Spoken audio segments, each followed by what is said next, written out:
Hello, ma'am. Welcome to COFFEEECONTALK. Hi. This Hello. is like the very second episode of the very first season of COFFEEECONTALK. And today we'll be discussing fun things about education, policies, and of course, economics.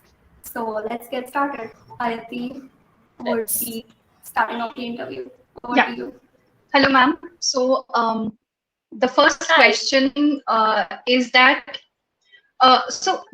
you teach microeconomics, and microeconomics is actually a very important subject in order to build a strong foundation in economics.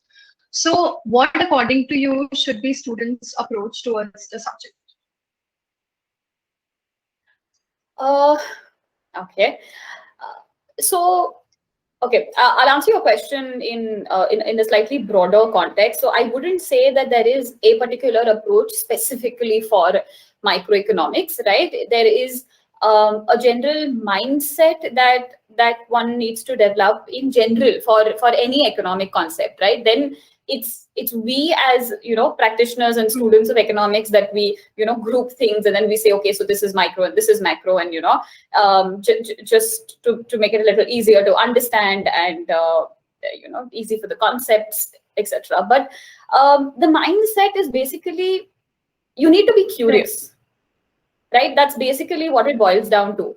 So you need to have a keen understanding of the environment you're in, of the society you're in, right? So it's not a standalone subject, right? So as much as we all specialize and we study economics, and then we further specialize and we go down a very narrow path. When it comes to application, you actually have to take 2 steps back and then look at the surroundings, look at the society, look at the political scenario, look at the economy, look at what other countries are doing, and then you need to see the bigger picture. So I mean, even before we start the micro paper, that's exactly why we, let's say, at least for you guys, we start the principles of economics paper, right? So you first need to start, you need to learn how to think in general, right? Just have questions, be curious. Then the technique, the methodology, the models, the theory, all of that follows, right? But you won't be able to make sense of it unless you're curious enough to try to apply it, to see where it fits, to see whether something you read or you learned in class is actually the way you see it outside, or is it 180 degrees completely the opposite. And then you sort of try to think about it, that okay, so then why would this be so? You have to continuously question. I mean, that's the fun. That's what I enjoy the most. Thank you, ma'am. Yeah. So my question is that, okay, so it is a fact, a rather nice fact, that you're like the youngest full-time faculty member at Gokhale Institute, and or like maybe one of the youngest, So Yeah. And it's like you've also got some really cool teaching methods. And one of like the coolest things that I remember was when you taught us price elasticity by showing us a video snippet from the Big Bang Theory. So my question is that, would you like elaborate on these cool teaching methods for the larger audience? Sure. Okay. All right. So when it comes to teaching, right, so in general, I always feel that I've had the pleasure of having few very nice teachers along the way, the ones I really respected, whose classes we used to all love to attend. And then everyone also has their fair share of not so interesting faculty members, right? I mean, they can be, and don't get me wrong, they can be really brilliant in their work, but to capture an audience, that's basically what it comes down to. So you could be really good in your work, but if you can't convey it to the audience, and by audience I mean the students in our case, then unfortunately sometimes a lot just gets lost, the information or the point gets lost, and then that's no fun, right? So I always like to think of it that how would I like to learn this concept, basically? How would I what would interest me? If someone just came and told me that, oh, this is how you calculate elasticity, and this is where you use it, and this is the formula, or by actually showing you that, okay, you've already watched about it before, or you've already heard about it in a song, or you've read about it somewhere, or this is how you actually practice it in real life. And this is the name for that concept. This is what it's called. So you've already been practicing this in real life, but now let's give it a word. So that in future we know how to refer to it. So that's where it comes from. I mean, be it elasticity concepts, be it the demand supply, or anything in the markets. I mean, markets are so much fun, especially because you can keep taking real life examples and then seeing what fits, what doesn't fit, rather than just going about definitions. I personally don't like that. So I mean, maybe I teach that way because I never enjoyed reading and mugging definitions myself. So it's kind of hypocritical to ask you guys to do that. I'm very glad to feel that. Okay, so along the same lines, so now we've all adopted like the online mode as the new normal.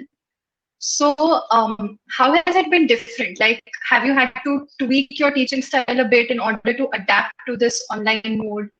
And how has it been different from offline teaching? It's been very different from offline teaching, of course. And unfortunately, your batch wasn't around when we had the offline classes.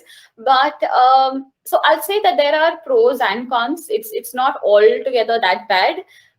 So I do miss out on the interactions with the students, right? The one-on-one interactions. The advantage, again, of having students in general in a classroom is that, people don't give enough importance to physical interactions, just eye-to-eye contact, being able to gauge or read the face of the student, right? That's something it's a skill you pick up on the way when you decide to sort of go down the line that we go, right? That you learn to read faces. So the minute, you realize that, okay, now half of the class isn't with me over here, right? Okay, so now half of them have zoomed out, or these concepts are I need to probably go over. Now all of that I miss, because and it's a genuine loss, right? Because not everyone is very vocal. Not everyone will sort of take the time to reach out to the faculty and say that, okay, I didn't understand this, or could you repeat this? Or you have people who are shy, or there are so many other constraints, barring the real technological constraints that people face as well. But even then, simply behavioral constraints that come into play. So that I miss. I really miss the interactions. I miss the fun. I miss the chit chat. Just randomly how one topic leads to another, and you just end up talking about anything under the sky. That just doesn't happen with online classes, right? Because you have to finish at a certain time. You're recording the classes. There's a whole different sort of, I can't call it a pressure, but it's a little different, when you're recording classes and all of that. Definitely, there are pros as well, in the sense that I feel you guys, especially as students, have realized that there is so much more that you can learn simply off the internet, because you're now forced to, right? These tools were always there. We would have anyway told you to use them. But when you spend half the day coming to college and going back, you don't really take the time to go back home and yet again sit on the internet and find more resources and, listen to some videos or watch some movies or whatever. You don't do that. Now, I think you're learning to substitute our, what happens in class with online material, and that's fair. That's absolutely fair. If there's something, like I always say that in class, right? So if there is, let's say, a professor somewhere in the world that can teach a concept much better than I can, all of us should listen to him. Why not? So, so that's really good in a way that people are using the internet in a very productive manner, where you can really educate yourself. You can get so many courses, you have, certifications, and there are so many things you can do simultaneously now that you're at home. You're not restricted by the 9 to 5. You're at the institute and you travel, and you're saving a lot of time. But I still do feel that, you can't replace physical interaction with online. So it's not something that you can't substitute it. You can add on to it, but you can't substitute it. And now, like, everyone's really interested about the 2019 National Education Policy. So I've got a couple of questions about that. And by asking these questions, I'm being extremely selfish. So, okay. So the first would be, so these are like, from the summary of the National Education Policy. They've proposed that, they're going to set up the National Research Foundation, and that's gonna like expand on the research and innovation across the nation. So, what sort of research would us students of economics be anticipating? And, like once we take up higher education, like what all research can we get into just because we've now got a better exposure for research? As far as students of economics are concerned, I would say that this particular, the research foundation would be more applicable maybe to students of pure sciences, right? Because when it comes to economics, even as undergraduate students, you do end up working on papers with your professors, or you do end up, working on a thesis. Again, the same is done when you do a master's program as well. So personally, I feel that there is scope to get introduced to research practices and methodologies, and to practice it in real life if you are interested any which way. Again, because doing research is only one of the outcomes of, or one of the end goals of studying economics, right? There's a multitude of other things you could end up doing. There's a variety of things you could end up doing. Why I say that this might be more applicable for the pure sciences, because let's say someone wants to go ahead and do an integrated MSc PhD and work as a scientist, right? So then early on exposure to that is really important, because otherwise you don't know whether you want to pursue that path or not. With economics, and at least the kind of programs we have, of course this will make a difference across programs in our country, because I don't believe this sort of a research, an introduction to research, is really given in all colleges. So I can't say that all institutes and colleges do this. So therefore, it will definitely end up being better for the colleges that don't do this. They will definitely benefit. The students will benefit. But for, let's say, programs like ours, I don't think it will change your life altogether that much. Unless, of course, maybe after graduation. So it all depends on how this gets implemented. If it is going to be a part of the 3-year program, then that's something that you anyway have exposure to. If they mean to say that you take a year after your graduation and actively work in or work along with people who are doing some sort of research, then that will have a completely different value addition. So it depends on how it's going to be implemented. Yes, indeed. And the next question is that they're also giving more emphasis to the industry and academia collaboration, and I mean that's really important, because that actually teaches you how things actually work out. Like, you study something in a classroom, and then you actually get to see how it actually works. So like, how are these two things going to intertwine? And in general, what sort of industry collaboration could students of economics use on a greater scale? Right.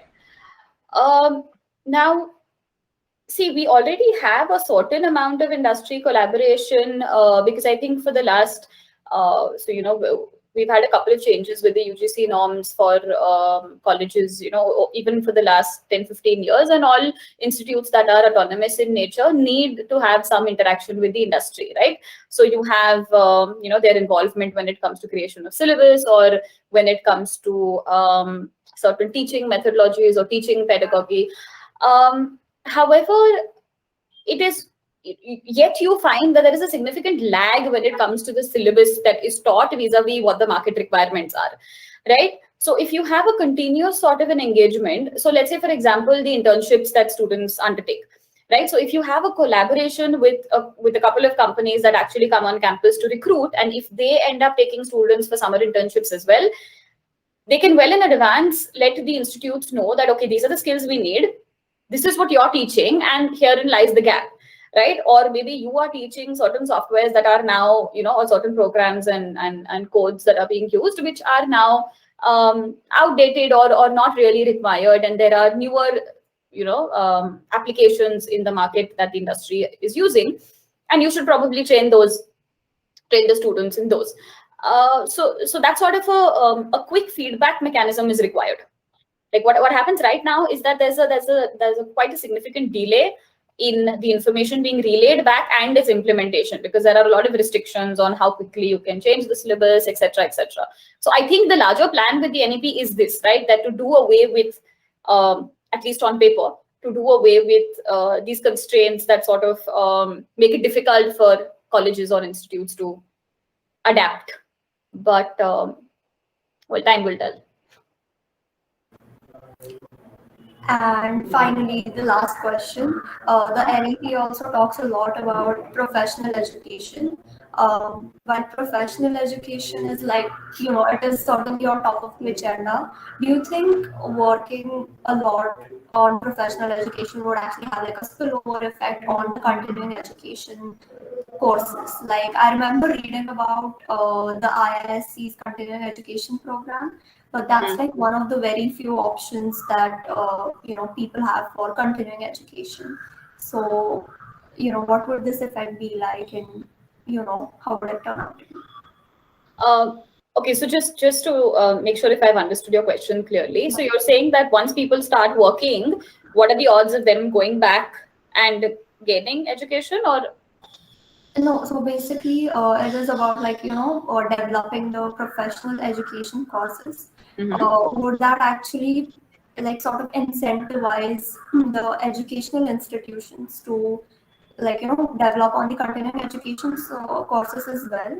And in general, like how would employers? I mean, okay, so let's take the example of stay-at-home moms. Like the numbers are quite high in India that many moms continue to like take care of their children, and then once they're grown up they tend to go back and work, but there's like a significant gap between like their college education versus when they finally get to work. Yeah. So would professional education complement these moms, for example, like their future careers and stuff? Yeah, no, definitely it would, right? So basically what we're saying over here is to ensure that there is no gap in terms of where you took an exit from the market and now where you're trying to get back into the market, and then what are the sort of skills that can be imparted on the side to sort of help people keep up with what's going on, right? And in fact, I would say this is not limited to people who take a break from the industry, right? Many a times when you start working, a lot of people sort of fall back when it comes to reskilling themselves, right? Even if you are in one particular sector, right, the pace with which the industry moves ahead is very fast. So even if you, let's say you plan to work for 30 odd years, you cannot survive for 30 years with the skill set that you had when you entered the market. It's simply not possible, right? So that's where you see that people might, take a break, and they might, do an MBA and come back, or they might take a break and they might do some additional courses, or somebody ends up, I mean, nowadays everyone is keenly learning data sciences and at least one particular, coding language, and because that's where that's where all the jobs are pretty much going. So you will tend to lose out, or you will be easily replaceable if you don't reskill yourself. So that's true for all. So this continuing education concept is something that needs to be scaled up, and so not only does the supply need to be there from the institutes, but also as a society we need to, or let's say as a labor force, this sort of a concept needs to be made very clear that it's perfectly all right to take breaks to go back and reskill yourself and study and come back, or you need to, and usually this is done by the good companies anyway. They themselves encourage their employees to get training, right? So you have so many a times where your executive MBAs are sponsored by the company that you work in, or you want to do a particular course, they'll maybe help you finance it or things like that, because ultimately it's a value addition to them, right? And the marginal cost of doing that is nothing for the company, given the gain that they get from that particular employer, right? So investing in your employees is best. So yeah, of course it should happen. Yeah, we need more of that. Yes, indeed. And now we have a fun game, and this game is not scripted at all. So we're gonna. So the game is pretty simple. We're gonna present a small presentation, and in the PPT you'll see the lyrics of some songs, and depending on the lyrics that you read, you'll have to guess the principle of economics that is hidden in those lyrics. So. Whoa. Okay, this should be fun. Yeah, it is. And Ayati is into music, so you can she's gonna kickstart this game. Okay, I'll just start presenting. I hope I can at least guess one. We're sure you will. I hope the screen is visible. Yes.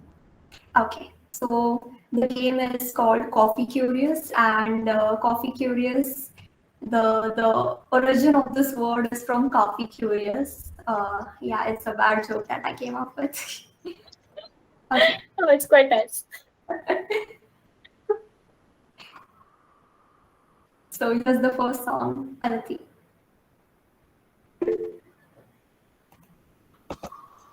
Yeah. So Oh, sorry. Right. Okay, now it's full screen. Yes. Okay, I hope it's visible. Okay, yeah. Yeah, now it's full screen. Yeah. So Oh my God. this is the first song. You can just read out the lyrics and guess the concept.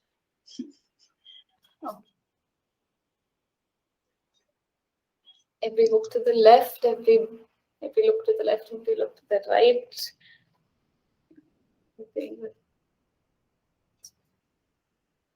Don't need your money. Dance, forget about the price tag.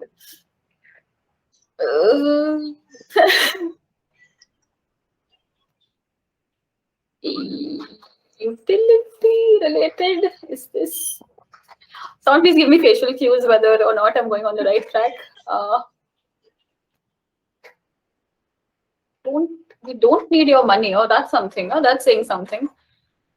And even the last line, the price tag word says something.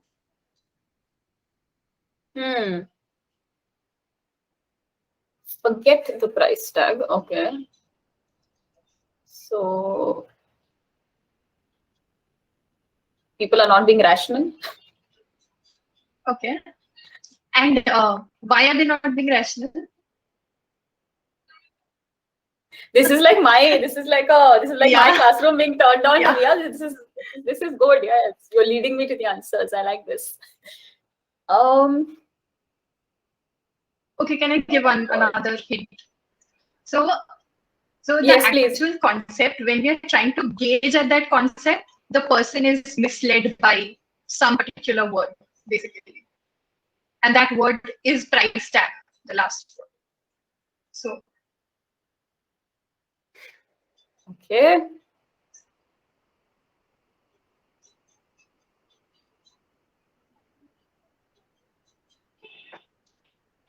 Okay, no, I feel I'm close, but I'm not there. So it's not.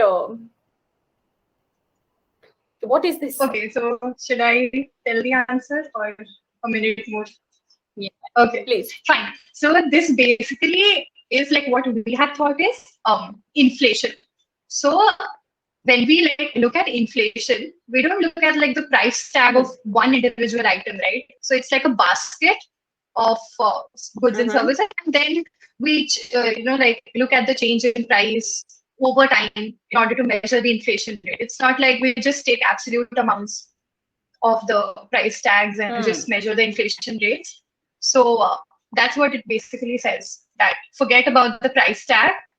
And yeah, so something like that. We had thought about that. Even what you said was like very close to that, like not being rational. That's what I said, that the person is not being rational when he or she is gauging inflation.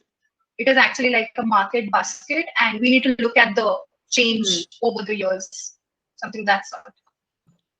Although we don't need your money, I mean, technically that part is a little misleading, right? If it's inflation, then yeah, that's what I said. Like you would very much need it. Forget about the price tag. All right, okay. I will try my luck on the next one. So the next one is this. So this is the next one. Okay, my housing Budapest, my intelligence, X, golden grand piano, my still you might leave it all.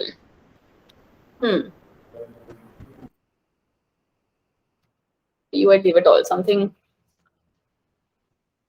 sacrifice, cost, sunk cost. Bingo. Yeah, no, sunk cost. Yes. Yeah, there's hope. And there's like another thing that his assets, like the Lagore's assets, are basically illiquid, you know, because the grand piano or the piano, house, like, you though know, the treasure chest has gold coins, so that's those can be converted. That's good. That's good money. Yeah, the next. Now the next one is this.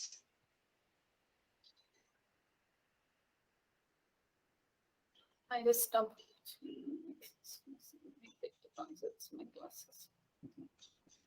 Thanks, I just. Okay. I see it. I like it. I want it. Marginal utility of money. No. Money is obviously like. Okay, one small guess. Who said money can't solve your problem? But one small hint. Not had enough money to. It's something related to what we are studying in class right now about perfect market features and perfect market.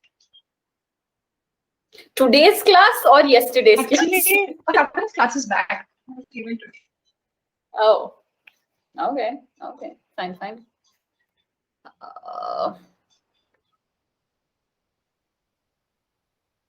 Okay. Whoever said money can't solve your problems, you must not have had enough money to solve them. Right.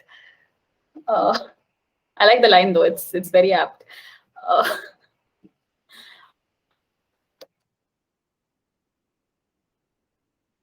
Lot of supply, lot of money. It's one term, like one. Yep. It's a concept. It's a feature of the perfect competition. Yeah. Okay. Whoa. Okay. Too many buyers, too many sellers, price setting. Price setting? No. It's not product homogeneity. That's not what we're talking about. Which additional feature have you learned? No, it's a very common feature. I've gone through them all, unless it fits in a way that I don't understand, but okay. Okay, maybe I could lead you to the answer gradually. So the lyricist or directly. No, gradually. Now I've got the chance to do it. Okay, so the lyricist, do you think is a seller or a buyer? The person saying it basically is a seller or a buyer? Looks like a seller. Wait, my wrist's not watching. My neck is buzzing. My big deposits. Make big deposits. Losses. You like my hair? Thanks. I see it. I like it. I want it. It's a bio. Okay. Now, in a perfect market, how many buyers are there? N number of buyers. Plenty. Okay. And what can we do about the price? Nothing. That's why I said no price is set. The price taker. Price taker. I mean, uniform price. So that's what it's saying, right? Like she is not even bargaining. The line is that I see it, I like it, I want it, I got it. So yeah, and the last two lines, she's like being a bit like a braggart, sort of like, because she has enough money, so she's just saying. Yeah, no. Yeah. Yeah. So there's no need to negotiate. She's just taking the price that's there. So no need to bargain, because anyway, that is the price everyone will have, right? Super. I know the concepts well, thank God. Though this is never. No, I was just going to say, though this would never happen in one of the examples that we talk about, because the classic example that we give about vegetable vendors is exactly where everyone tries to bargain. So that's why the last two lines, she feels that she has enough money to just keep spending. So the next would be nice. This is yes. Okay. Now the last one. Okay. Like Michigan windshore is cold. I need to get jacket on my shoulder. I could buy one down at the surface. So cheap cotton. So just to like, so it's not exactly a principle of economics, but it's like a concept from macroeconomics. It's like a term. It's like a? It's a term. It's a term. Oh, okay. Yeah. Okay.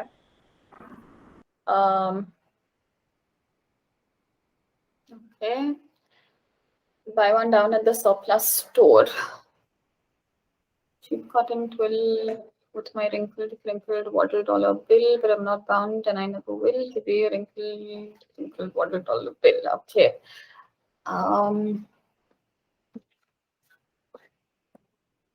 Marginal propensity. What would this be? The last two lines are like, directly leading you to the answer. Don't say that, it makes me sound so that I can't reach there. To be a wrinkled $1 bill.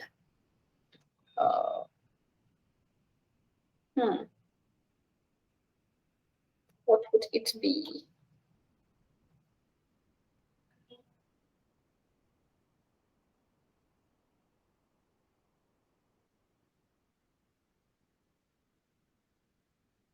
Disposable? No. So a wrinkled, crinkled dollar bill. What does that signify? What is the dollar bill? It's usually money, but what happens when it's wrinkled? Like what do you call money that is too worn, that is limp or dirty? Dirty, like actually dirty, not metaphorically dirty or anything. It's a concept of disburse. No, expended. Squander. No.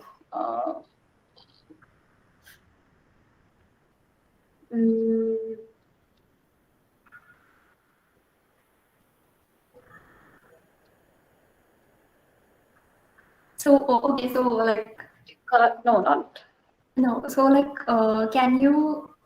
So like okay, imagine you're buying some vegetables and you get the change in notes, okay, and you get a torn note. So would you accept that? No, you give it back. So like, why wouldn't you accept that? You can't use it. There's no. Bingo, you got it. So it's the unfit currency. Oh, good Lord. Okay. Unfit currency. Oh my God, it's not even like a term. It's just what we say. So as per the Federal Reserve, it's the unfit currency thing. Okay, so that brings us to the end of our interview. You guys have put a lot of thought into this. Yes, it was fun. It was nice. It's nice catching up. So thank you so much for joining us, ma'am. And my pleasure. Thank you.